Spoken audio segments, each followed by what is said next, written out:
Hello friends, आज हम video बना रहे हैं दिल्ली सल्तनत के तीसरे वंश के बारे में। इसके पहले दास वंश और खिलजी वंश के बारे में वीडियो बना चुके हैं, यानी दास वंश खिलजी वंश और के बाद तुगलक वंश आता है। तो इसके बारे में प्रतियोगी परीक्षा के दृष्टिकोण से महत्वपूर्ण प्रश्नों के बारे में जानकारी देख लेंगे ताकि परीक्षा में ज़्यादा आसान हो बनाने में। तो इसमें हम एक दोस्त ट्रिक बताए थे फ्रेंड्स, जो कि ट्रिक था दा खी तू सैलो। तो इसे देख लेते हैं दोस्तों। दा खी तू सैलो था, जिसमें कि सभी वंशों के प्रमुख वंशों के दिल्ली सल्तनत के प्रमुख वंशों के प्रथम अक्षर का नाम लिया गया है। इसमें दास वंश था। दास वंश का काल 1206 से 1290 ईस्वी तक 1290 ईस्वी तक इसका विस्तार था। दास वंश के बाद खिलजी वंश के शासन को भी हम लोग देखे थे एक एक करके। इसमें 1290 से 1320 इसके बाद दिल्ली सल्तनत के तृतीय काल के बारे में, तृतीय शासक के बारे में, तृतीय वंश के बारे में जानेंगे। तीसरा वंश कौन थे? तो तुगलक वंश, दाखी तू सैलो तुगलक वंश, जिसका कि कार्यकाल शासनकाल था 1320 से 1414।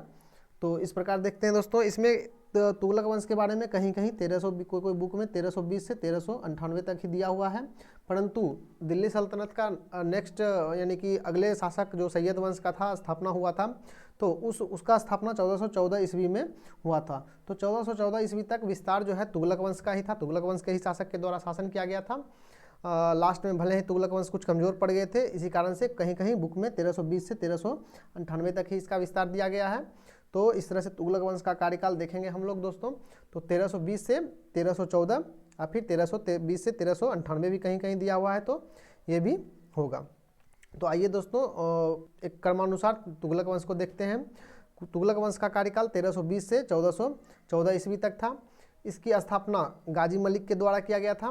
गाजी मलिक के द्वारा गयासुद्दीन तुगलक के नाम से 1320 ईस्वी में किया गया था। किसके यानी खिलजी वंश का अंतिम शासक कौन था? मुबारक शाह खिलजी। मुबारक शाह खिलजी के हत्या के बाद गाजी मलिक के द्वारा तुगलक वंश का स्थापना 1320 ईस्वी में किया गया था। यह एक उदार शासक थे। गाजी मलिक के बारे में बोला जाए तो यह एक उदार शासक थे। यह किसानों की मदद के लिए और जनता के मदद के लिए हमेशा तैयार रहते थे। ये कोई भी कड़ा नीति अपने समय में नहीं अपनाए। इन्होंने किसान की सहायता के लिए, कृषि के लिए इन्होंने नहरों का निर्माण करवाया। इन्होंने दक्षिण भारत का अभियान जूना खां के नेतृत्व में करवाया। इन्होंने दक्षिण भारत अभियान जूना खां के नेतृत्व में करवाया और उसी दौरान इन्होंने तेलंगाना पे कब्जा कर लिया और अंततः तेलंगाना का नाम बदलकर इन्होंने सुल्तानपुर रख दिया। इन्होंने स्वयं के नेतृत्व में, इन्होंने खुद के नेतृत्व में बंगाल अभियान किया। वहाँ से इन्हें धन की प्राप्ति ज़्यादा नहीं हुई। उसी दौरान बंगाल अभियान के दौरान ही इन्होंने निजामुद्दीन औलिया के बंगाल अभियान के दौरान ही इन्होंने निजामुद्दीन औलिया के ज़मीन का हिसाब निजामुद्दीन औलिया से मांगा। पत्र भेजकर वहाँ निजामुद्दीन औलिया से ज़मीन का हिसाब मांगा। तो उसी के द्वारा कहा गया, निजामुद्दीन औलिया के द्वारा इसके जवाब में कहा गया, उस पत्र के जवाब में कहा गया कि हुजूर अभी दिल्ली दूर है। तो अर्थात हम कह सकते हैं कि यह शब्द बार बार सुनने को मिलता है कि हुजूर दिल्ली अभी दूर है। यह कौन कहा है? तो यह निजामुद्दीन औलिया के द्वारा किसको कहा गया है? तो गयासुद्दीन तुगलक को कहा गया था।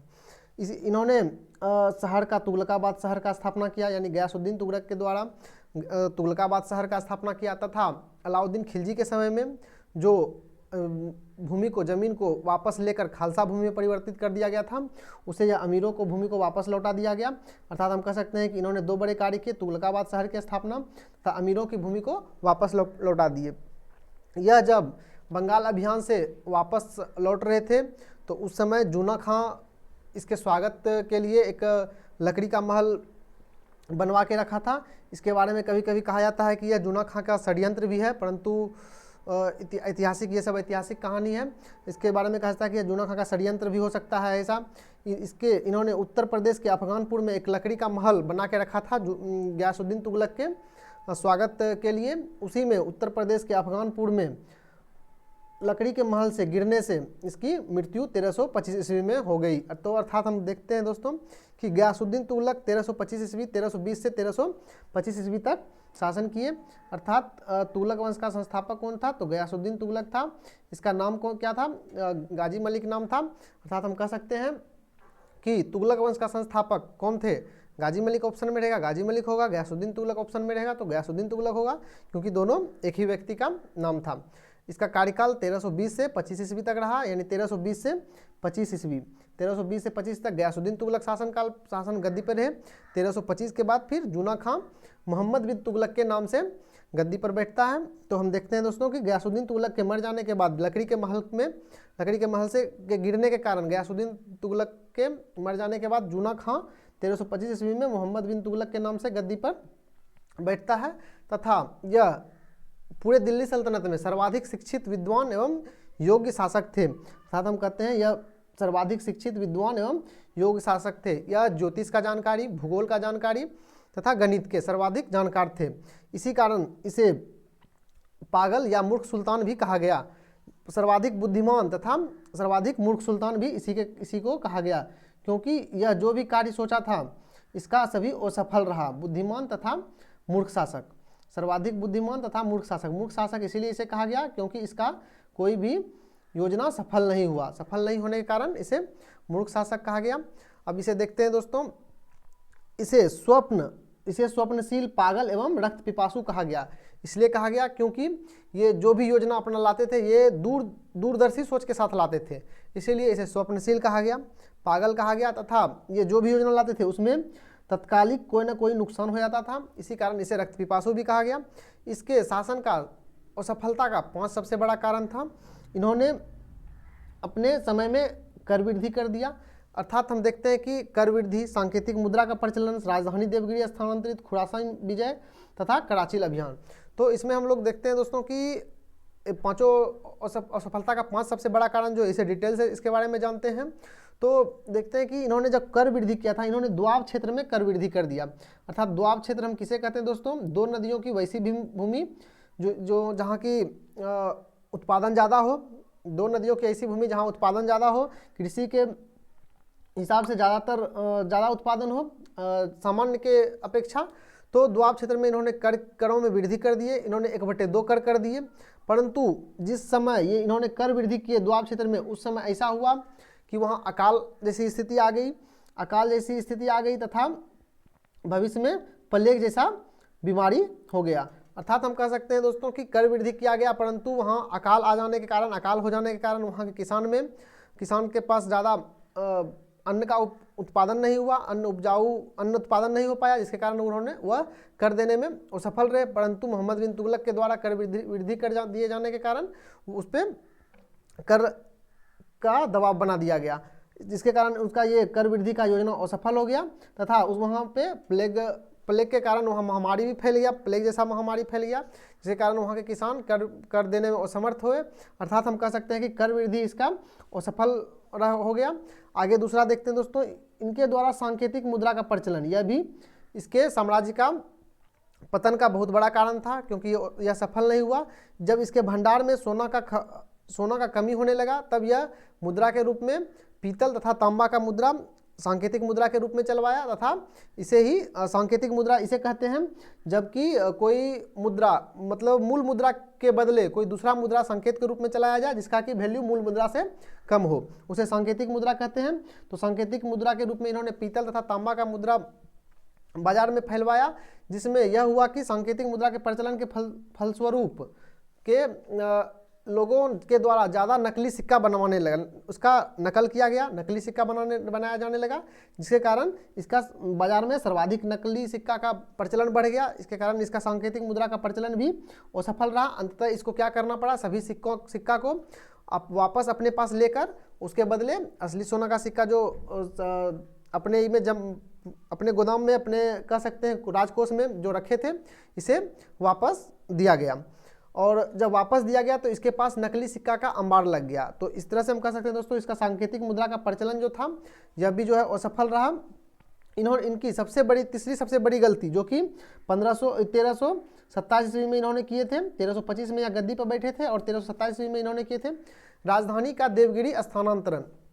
इन्होंने अपनी राजधानी दिल्ली से देवगिरी स्थानांतरित करने की योजना बनाई, जिसमें इन्होंने दिल्ली से राजधानी देवगिरी स्थानांतरित करने की योजना यह इसलिए बनाई थी या क्योंकि यह इसका जो देवगिरी था या इसके पूरे साम्राज्य में बीचों बीच में पड़ता था। अर्थात हम कह सकते हैं कि देवगिरी बीचों बीच पड़ने के कारण इसका योजना था कि यहाँ से हम मंगोल आक्रमण से भी सुरक्षित रहेंगे तथा यहाँ से हम चारों ओर सही से शासन हो पाएगा।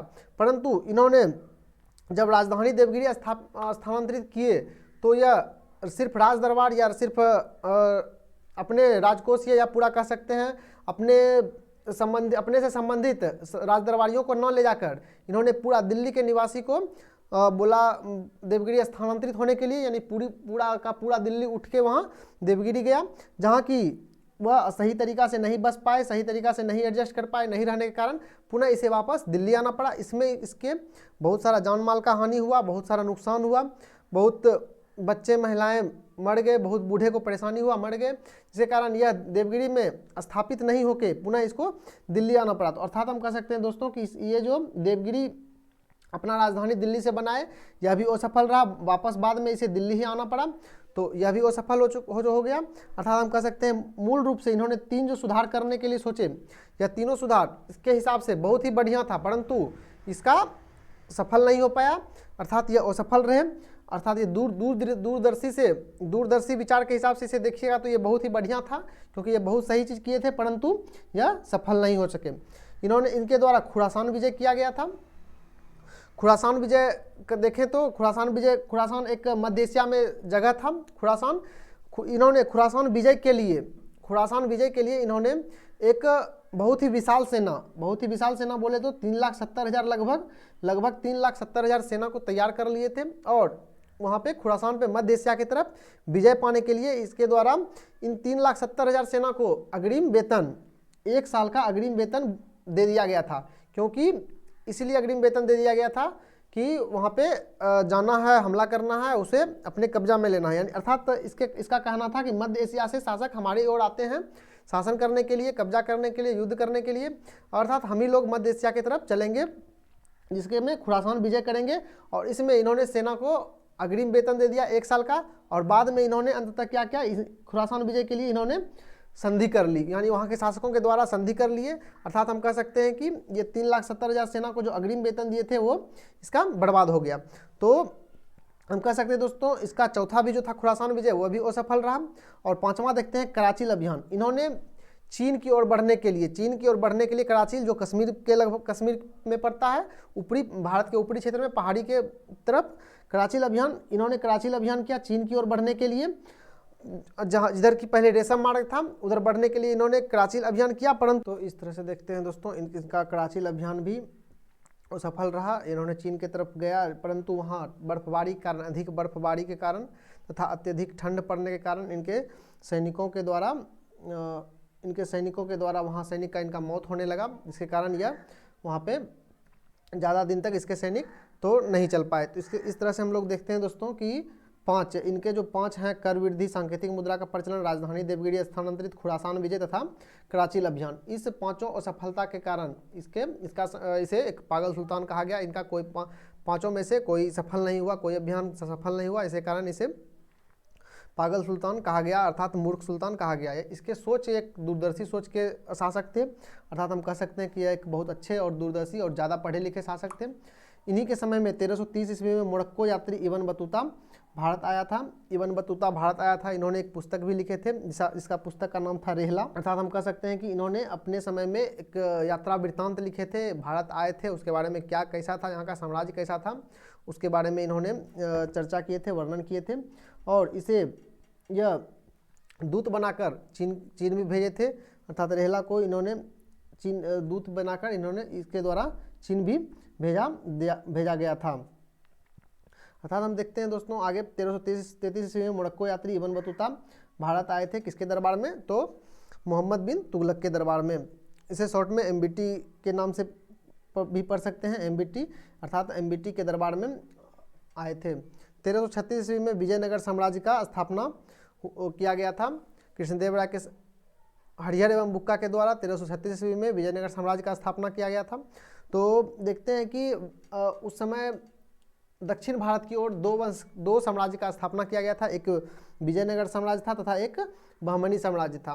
बहमनी साम्राज्य एक मुस्लिम साम्राज्य था तथा विजयनगर साम्राज्य एक हिंदू साम्राज्य था। 1336 में विजयनगर साम्राज्य का स्थापना हरिहर एवं बुक्का के द्वारा किया गया था तथा हरिहर एवं बुक्का के द्वारा, और बहमनी साम्राज्य का स्थापना एक मुस्लिम शासक हसन गंगू थे, इसके द्वारा किया गया था। हसन गंगू अर्थात हम कह सकते हैं कि बहमनी साम्राज्य तथा कृष्णदेव बहमनी साम्राज्य तथा विजयनगर साम्राज्य का स्थापना किसके समय में हुआ था, किस दिल्ली सल्तनत काल शासक के समय में हुआ था, तो मोहम्मद बिन तुगलक। किस वंश में हुआ था, तो तुगलक वंश के, अर्थात तुगलक वंश के समकालीन विजयनगर साम्राज्य और बहमनी साम्राज्य थे। तो इस तरह से देखते हैं दोस्तों आगे। इन्होंने मोहम्मद बिन तुगलक एक धर्म के प्रति इनका कोई, अर्थात हम इसके बारे में कह सकते हैं दोस्तों कि मोहम्मद बिन तुगलक एक ऐसा दरबार थे जो कि ऐसा नहीं है कि सिर्फ वो मुस्लिम थे तो सिर्फ मुस्लिम के प्रति ही ध्यान देते थे। इन्होंने हिंदू धर्म के त्योहारों को भी अच्छे से मनाया। इन्होंने अपने दरबार में होली त्यौहार को मनाया। इससे यह दर्शाता है होली त्यौहार को मनाना कि यह कोई भी धर्म के प्रति बुरा सोच नहीं रखते थे। इन्होंने अपनी सफलता पर, इनका कहना था कि मेरा राज्य अपनी असफलता पर इनके द्वारा कहना था कि मेरा राज्य बीमार हो चुका है, अर्थात इसके कोई भी कार्य में सफल नहीं होने के कारण इसके द्वारा कहा गया कि मेरा राज्य अब बीमार हो चुका है। और इनकी मृत्यु 1351 ईस्वी में हो गई। अर्थात हम देखेंगे दोस्तों कि मोहम्मद बिन तुगलक का शासनकाल कब से कब तक रहा, तो 1320 से 1351 तक रहा, अर्थात 1351 ईस्वी में इसकी मृत्यु हो गई। इनकी मृत्यु पर कई इतिहासकारों का कहना था कि इनके द्वारा जितने भी कार्य किए गए इससे जनता परेशान हो चुके थे, जनता ऊब चुके थे। इसीलिए इनके बारे में कहा गया कि जनता को मिला मुक्ति अपने राजा से तथा राजा को अपनी प्रजा से, अर्थात राजा को भी मुक्ति मिल गया अपने प्रजा से कि चलो वहाँ से यहाँ से मर के वो अपने प्रजा से मुक्ति, प्रजा के साथ ये सामंजस्य नहीं सही से बैठा पा रहे थे, और जनता को भी अपने राजा से मुक्ति मिल गया क्योंकि इनके कार्य से जनता भी ऊब चुके थे, परेशान हो चुके थे। इनके बाद 1351 ईस्वी में इनके चचेरे भाई फिरोज शाह तुगलक गद्दी पर बैठा, अर्थात कह सकते हैं कि गयासुद्दीन तुगलक का उत्तराधिकारी जूना खां जो कि मोहम्मद बिन तुगलक के नाम से गद्दी पे बैठा। उसके बाद मोहम्मद बिन तुगलक के बाद इसका अगला उत्तराधिकारी कौन हुआ, तो फिरोज शाह तुगलक हुआ जो कि इनके चचेरे भाई थे। फिरोज शाह तुगलक गद्दी पर बैठा। इन्होंने हिंदू के प्रति कट्टर नीति अपनाए। इनकी माँ जो है एक जाट से संबंधित रखती थी, जाट थी, वह हिंदू धर्म की थी, इसलिए इसको ऐसा ना फील हो, किसी को ऐसा ना फील हो कि फिरोज शाह तुगलक हिंदू के प्रति झुकाव रखते हैं। इसीलिए इन्होंने हिंदू के प्रति कट्टर नीति को अपनाए तथा इन्होंने ब्राह्मणों पर भी जजिया कर लगाया। अर्थात हम कह सकते हैं कि दिल्ली सल्तनत में पहला ऐसा शासक जो इन्होंने ब्राह्मणों पर भी जजिया कर लगाया। इसके पहले पाँच समुदाय को जजिया कर से मुक्त रखा गया था, परंतु इसके द्वारा फिरोज शाह तुगलक के द्वारा ब्राह्मणों पर भी जजिया कर लगाया गया। इनके द्वारा अशोक के टोपड़ा अभिलेख जो कि हरियाणा में पड़ता है तथा मेरठ अभिलेख को दिल्ली में लाकर स्थापित करवाया। इनके द्वारा अशोक के टोपड़ा अभिलेख जो कि हरियाणा में पड़ता है तथा मेरठ अभिलेख जो कि उत्तर प्रदेश में दिल्ली में पड़ता है, मेरठ अभिलेख उत्तर प्रदेश में पड़ता है, परंतु इसे फिरोज शाह तुगलक के द्वारा दिल्ली में लाकर स्थापित करवाया गया। अर्थात हम देखेंगे दोस्तों कि इनके बहुत सारे प्रमुख कार्य हैं फिरोज शाह तुगलक के। इन्होंने सबसे पहले तो ब्राह्मणों पर जजिया कर लगाए तथा इनके द्वारा अशोक के टोपड़ा अभिलेख तथा मेरठ अभिलेख जो कि उत्तर प्रदेश में तथा टोपड़ा अभिलेख हरियाणा में पड़ता है, इसे दिल्ली में स्थापित करा है। इन्होंने अलग से निर्माण विभाग बनाया, अर्थात इन्होंने अलग से निर्माण विभाग बनाया जिन्होंने 100 से अधिक शहर का स्थापना किए। अर्थात हम कह सकते हैं कि इसके द्वारा एक निर्माण मतलब शहर का स्थापना के लिए एक अलग से निर्माण विभाग बनाए जिसके द्वारा कि 100 से अधिक शहर का स्थापना किए गए। इन्होंने 1200 से अधिक बाग बगीचा लगवाए। इन्होंने, अर्थात हम कह सकते हैं कि फल का, कृषि का विकास के लिए इन्होंने 1200 से अधिक बाग बगीचा लगवाए, अर्थात सुदृढ़ तरीका से कृषि के लिए, सुदृढ़ तरीका से फलों की खेती के लिए 1200 से अधिक बाग बगीचे लगवाए। इन्होंने नहरों का जाल बिछा दिए। अर्थात हम देखते हैं दोस्तों कि दिल्ली सल्तनत में सबसे पहले नहर कौन बनवाया, तो गयासुद्दीन तुगलक बनवाया जो कि तुगलक वंश से ही संबंधित थे। अर्थात सर्वाधिक नहरों का जाल किसने बिछाए, तो फिरोज शाह तुगलक के द्वारा इन्होंने नहरों का जाल बिछा दिया। इसके बारे में कहा जाता है कि इन्होंने लगभग 300 नहर बनाए थे। इन्होंने 300 नहर का निर्माण किए थे और उस नहर के द्वारा कृषि के लिए इन्होंने इतनी अच्छा व्यवस्था कर दिया था कि उस नहर के द्वारा जिसे जो सिंचाई करेगा उसे अलग से एक सिंचाई कर देना पड़ेगा, जिसे कि हक ए सर्व कहा जाता है। और वह कर था 1/10, उत्पादन का 1/10 हिस्सा सिंचाई कर के रूप में लिया जाएगा। और कब 1/10 कब लिया जाएगा, जबकि वह जो फिरोज शाह तुगलक के द्वारा कृषि के लिए एक विशेष नहर बनवाया गया था, अलग से नहर बनवाया गया था, उस नहर से सिंचाई करने के बाद इसे लिया गया। और उस सिंचाई कर को क्या कहा जाता था, हक ए सर्व। अर्थात हम कह सकते हैं दोस्तों कि हक ए सर्व क्या था, तो एक प्रकार का सिंचाई कर था। और सबसे पहले नहर का जाल कौन बिछवाया, तो फिरोज शाह तुगलक बिछवाया। सबसे पहले नहर का निर्माण कौन करवाया, तो गयासुद्दीन तुगलक के द्वारा करवाया। इन्हें दास से इतना लगाव था कि इसके समय में सर्वाधिक दास थे, अर्थात 1,80,000, लगभग 1,80,000 दास थे इनके समय में। इन्होंने दासों की देखभाल के लिए, देखरेख के लिए एक विभाग का स्थापना किए, दीवाने बंदगान। तो अर्थात हम देखते हैं दोस्तों कि तुगलक वंश में बहुत सारा विभाग का स्थापना हुआ। इन्होंने दीवाने बंदगान का स्थापना किए, क्यों, तो दास के देखरेख के लिए। अर्थात हम कह सकते हैं कि दीवाने बंदगान का कार्य क्या था, तो दास का देखरेख करना। और इसके समय में सर्वाधिक दास थे, हम जो कि लिखे हैं 1,80,000। इसके समय में लगभग 1,80,000 दास थे। इन्होंने बेरोजगारों को बेरोजगारी भत्ता भी दिए, अर्थात इन्होंने बेरोजगारों पर भी ध्यान दिया, अर्थात उसे बेरोजगारी भत्ता भी दिए। इनके द्वारा एक दीवाने खैरात की स्थापना की गई। दीवाने खैरात दान से संबंधित विभाग था, अर्थात वैसे व्यक्ति जो गरीब हैं, लाचार हैं, जिसे कोई भी कार्य करने में कठिनाई हो रही है, उसके लिए दीवाने खैरात, अर्थात खैरात का तात्पर्य होता है दान, तो दीवाने खैरात का स्थापना किए। इसके द्वारा जो गरीब लाचार व्यक्ति हैं उसके दान में दिया जाता था। जिसके घर में कोई भी कार्य करने में परेशानी हो, कठिनाई हो, उसे दीवाने खैरात नामक विभाग के द्वारा उसे मदद पहुंचाया जाता था। इन्होंने एक दारुल सफ़ा नामक खैराती अस्पताल बनवाए, जिसमें मुफ्त इलाज होता था। अर्थात हम कह सकते हैं कि सबसे पहले एक सरकारी अस्पताल का चर्चा कहाँ हुआ है, तो तुगलक वंश में ही हुआ है। दारुल सफ़ा नामक खैराती अस्पताल बनवाए, जो कि जिसे मुफ्त में इलाज होता था।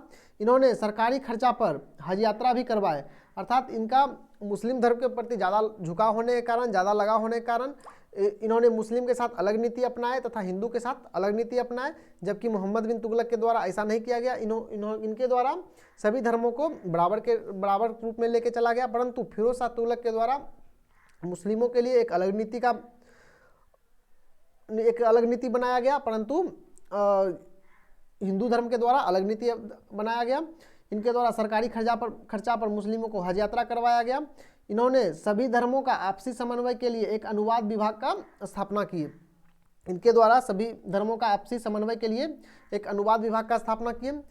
इसे सल्तनत काल का इस कार्य के मतलब हम कह सकते हैं कि इसके लोक कल्याणकारी व्यवस्था के लिए इसे सल्तनत काल का अकबर कहते हैं। इनके द्वारा सभी छोटे छोटे करों को समाप्त कर 4 प्रमुख कर बनाया गया, अर्थात हम कह सकते हैं कि इनके समय में कर धीरे धीरे बढ़ते सर्वाधिक कर हो गया था।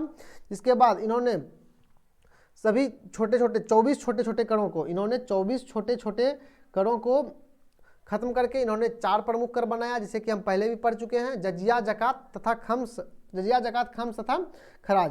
अर्थात हम कह सकते हैं कि इन्होंने सभी छोटे 24 करों के समाप्त कर इन्होंने 4 प्रकार के कर बनाए, जजिया, जकात, खम्स, खराज। जजिया, जकात, खम्स, खराज के बारे में पहले भी बता चुके हैं। इनके द्वारा अपनी आत्मकथा फतवाते फिरोज शाही इनके द्वारा लिखा गया। तो इनके द्वारा जो है अपनी खुद की आत्मकथा फतवाते फिरोज शाही नाम से लिखा गया। अर्थात हम क्वेश्चन में आएगा इस तरह से, फतवाते फिरोज शाही का रचना कौन है, तो फिरोज शाह तुगलक। इनके दरबार में रहने वाले जियाउद्दीन बर्नी के द्वारा भी इनके बारे में लिखा गया है। उसके पुस्तक का नाम है तारीख़ फिरोज शाही। तो इसमें हमें ध्यान देना है दोस्तों कि 2 पुस्तक है, फतवाते फिरोज शाही अलग है और तारीख़ फिरोज शाही अलग है। तारीख़ फिरोज शाही जियाउद्दीन बर्नी के द्वारा लिखा गया है तथा फतवाते फिरोज शाही फिरोज शाह तुगलक के द्वारा लिखा गया है। फतवाते फिरोज शाही इनकी आत्मकथा है और तारीख़ फिरोज शाही में भी फिरोज शाह तुगलक के बारे में ही लिखा गया है, परंतु यह उनके राजदरबारी जियाउद्दीन बर्नी के द्वारा लिखा गया है और फतवाते फिरोज शाही उनकी अपनी आत्मकथा है, जिसे फिरोज शाह तुगलक के द्वारा लिखा गया है। इन्होंने चांदी तथा तांबा का सिक्का जारी करवाए, जिसे अद्धा एवं बिख कहा गया। अर्थात हम कह सकते हैं क्रमशः यानी चांदी के सिक्के को अद्धा कहा गया तथा तांबा का सिक्का को बिख कहा गया। इनकी मृत्यु 1388 ईस्वी में हो गया। अर्थात कह सकते हैं कि इनका शासनकाल कब से कब तक रहा, तो 1351 से 1388। 1351 में मोहम्मद बिन तुगलक के मृत्यु के बाद फिरोज शाह तुगलक जो कि उसके चचेरे भाई थे, यह 1351 ईस्वी में गद्दी पे बैठा और 1388 ईस्वी में मृत्यु हो गया इनका फिरोज शाह तुगलक का। इनके बाद नासिरुद्दीन महमूद गद्दी पर बैठा और यह 1414 ईस्वी तक गद्दी पर बैठा। नासिरुद्दीन महमूद के द्वारा अंततः 1414 ईस्वी में गद्दी पर बैठा गया और 1414 ईस्वी में खिजर खां के द्वारा सैयद वंश का स्थापना किया गया। 1398 ईस्वी में इसी के समय में मंगोल सेनापति तैमूरलंग का आक्रमण हुआ, जो कि एक लंगड़ा शासक था तैमूरलंग। 1398 ईस्वी में इसी के समय में मंगोल सेनापति तैमूरलंग का आक्रमण हुआ। अर्थात क्वेश्चन आएगा कि तैमूरलंग का आक्रमण किसके समय में हुआ था, तो नासिरुद्दीन महमूद के समय में। और किस वंश के समय में हुआ था, तो तुगलक वंश के समय में। कब हुआ था, तो 1398 ईस्वी। इसके समय में तुगलक वंश का बिखराव बहुत तेजी से हुआ, अर्थात हम कह सकते हैं नासिरुद्दीन महमूद के समय में तुगलक वंश का बिखराव हुआ, जिसके बाद तुगलक वंश एक कमजोर वंश होते चला गया। इसके बाद 1400 ईस्वी में शासक कौन बन गया, तो खिजर खां के द्वारा सैयद वंश का स्थापना किया गया। अर्थात इसके बारे में कहा जाता है, किसके बारे में, नासिरुद्दीन महमूद के बारे में कहा जाता है कि इसका साम्राज्य मात्र दिल्ली से पालम तक था। अर्थात हम कह सकते हैं कि इसका साम्राज्य का विस्तार ज़्यादा दूर तक नहीं था, इन्होंने ज़्यादा अभियान नहीं किया, इन्होंने अपना साम्राज्य को ज़्यादा फैलाने का कोशिश नहीं किया। अर्थात इसका साम्राज्य कहाँ से कहाँ तक था, तो दिल्ली से पालम तक। पालम भी दिल्ली में ही अवस्थित है अभी, अर्थात इसका साम्राज्य दिल्ली से पालम था। इनके समय में पंजाब का सूबेदार खिजर खां कौन थे, जो कि आगे सैयद वंश का स्थापना करते हैं, या पंजाब का सूबेदार थे। इन्होंने खुद को स्वतंत्र घोषित कर लिया। अर्थात इन्होंने तुगलक वंश के शासक नासिरुद्दीन महमूद के इस ढुलमुल रवैया से, उसके इस लापरवाही वाला रवैया को देखते हुए इन्होंने खुद को स्वतंत्र घोषित कर लिया।